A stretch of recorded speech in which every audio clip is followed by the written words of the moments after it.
Hi, I'm Bob. My amateur radio call letters are KD2QAK, and I'm going to talk to you this afternoon about navigation using a topo map and compass. Let's start by talking about the compass. A typical compass layout is shown on the left-hand side of your screen. Notice that it is divided into four quadrants: north to south and west to east.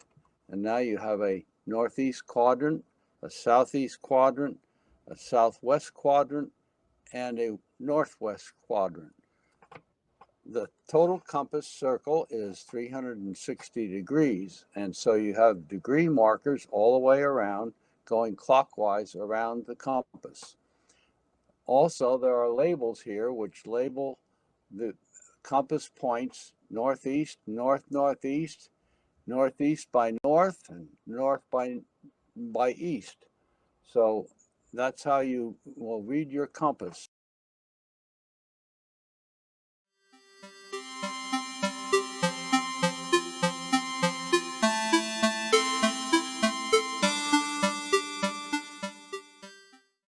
If you sight along the compass, you can see, go to an object point, and on the right hand side of your screen, I'm showing you two typical compasses. One compass is has a mirror on the top, and I'll show you a little more detail of that mirror in a few minutes. And this is the compass face, and this scale can be rotated around so that you can orient your compass. And attached to that is a grid reader to read the grids on the map, which we'll talk about later. This is my backup compass, and I always take two compasses when I'm going in unfamiliar territory, particularly in the woods and wilderness. And this one works basically the same way, except it doesn't have the mirror on it. That's why I like the mirror one for my primary compass, because it's easier to sight by. Also notice that there is a cord on each compass and grid reader with a safety pin on it. And Bob's rule of the wilds is that if you don't have it attached to you, it may not come home, and probably won't. So make sure you hook your compass to your clothing somewhere so that you don't lose it.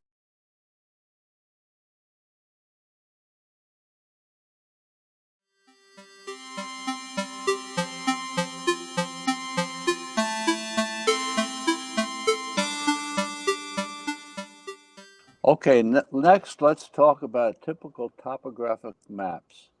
This is a topographical map printed from National Geographic that shows Red Hook, New York. To bridge over from what most people are used to reading a road map when you're going someplace in your car, this is not much more than a road map, but it has some other features on it. As far as the roads are concerned, here are the roads. Route 9 goes up through here, and 199 comes across here, and the names of the roads are all in here. And the various features that are shown here are the labels of the sections of the town: College Park, Linden Acres, Red Hook Mills, Red Hook Village itself, and then you can find the Red Hook High School over here, which is another black symbol. Over here it says quarry. There's a little quarry in here, and gravel. You can see that on here, and you can see the streams. Here is the Saltkill Creek that eventually ends up in the Hudson River, and there's a gauging station shown along the creek here. And then there's also a pond up here that's shown. And then, in addition to the roads and the features, you will find all these squiggly lines that run all over the map, and those are the contours which tell us what the elevation is. And the contours, the closer the contours are together, the steeper is the hill. And when they're spread out like this, Red Hook is basically flat. So you don't have many contours on here. Now I'm going to switch to a different slide and we'll talk about contours.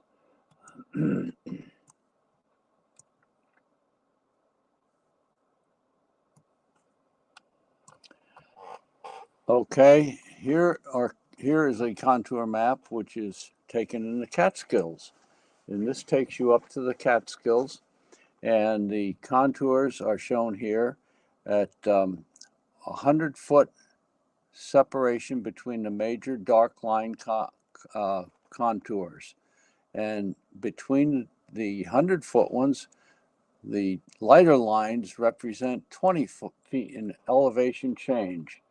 And it takes a little bit of practice and skill to be able to read these contours and know that this is the lower down here. You can read the labels on them as you go up, and that tells you that if you go from the white area down here on up to the green, that it gets steeper and steeper. And then if you go down over here, this is a place where you don't even want to try to walk because the slope is so steep here that it's impassable in most places. So if you, and the Overlook Mountain Amateur Radio Club repeater tower is right up in here on Overlook Mountain, and the trail going up there is shown by the dotted line coming along here. Okay, and that's how you would normally walk up to the repeater system up here, and you can see there's several buildings shown here. There's a pond up here, Echo Lake, and then it also shows the county line between Ulster County and Greene County. The other things that are shown on here are the grids. Now, there are 3 grid systems that I am familiar with. One is obviously latitude and longitude, but if you're going to be hiking and you know the latitude and longitude between 2 different points, you have no way really of telling easily the distance between 2 points. So what we will do is change to a system called Universal Transverse Mercator, and that's what's shown on this map. And I'll get into a little bit more in a few slides from now. But basically, the grid goes from north to south and from west to east. And these grids are each a kilometer apart. So now you know the distance between 2 points in kilometers. And down at the bottom of the map is a scale which shows kilometers versus miles. Okay, so 1 kilometer is about 6.62 miles right here. The other thing shown on the map are the grid coordinates on each of those grids. Additionally, down in the lower right corner here, we have what's called the magnetic declination. And on this map, true north is 13 degrees from magnetic north, or let's say magnetic north is 13 degrees from true north. That is the difference. So when you're using your compass with this map, you have to correct that your compass is pointing 13 degrees from to the west of what you're seeing. So that's basically this map.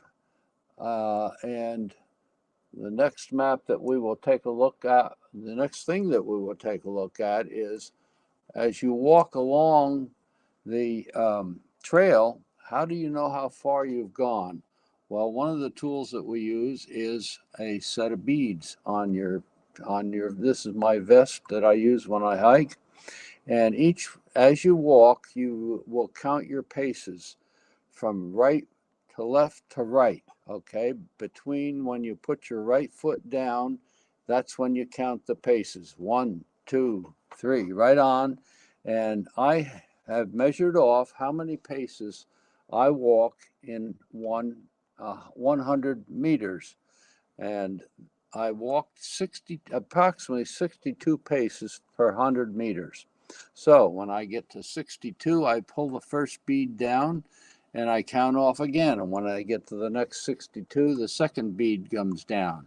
And each one of these is 100 meters. When I get down to the end here, the last green bead goes down. I continue counting. And the next bead that comes down is the yellow bead. Okay, when I lower the yellow bead, then I take all my green beads that were down here, push them back up and start that thing all over again because I've gone 1 kilometer when I've pulled the first yellow bead down. And so I can measure off, tell how many kilometers I have walked. And then if 6/10 of a mile is 1 kilometer. Okay, so going to the next thing in my presentation is a map of Ferncliff Forest, which is where the Overlook Mountain Club will be running a fox hunt. And that's a similar map to the other topo maps. Now you have a combination of contours with Mount Rutson right in here, where your contours are closer together. And then you have the town of Rhinebeck down here, which is nothing more than a road map area. Okay, and so let's talk about the grid system here. Okay, I said before that the grids are 1 kilometer apart. And how do we measure between the 1 kilometer grids?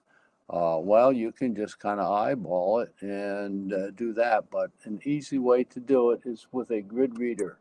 And this is a typical UTM grid reader, and basically that is an aid to navigation, and so that you can pinpoint down to the point what you're interested in, if it's your own location or if somebody else wants to give you a location. And basically, you don't use all of the numbers, you use 4 digits, as shown here, actually 6 digits, okay? We will get into further reading the grids with a grid meter in another presentation on the UTM system.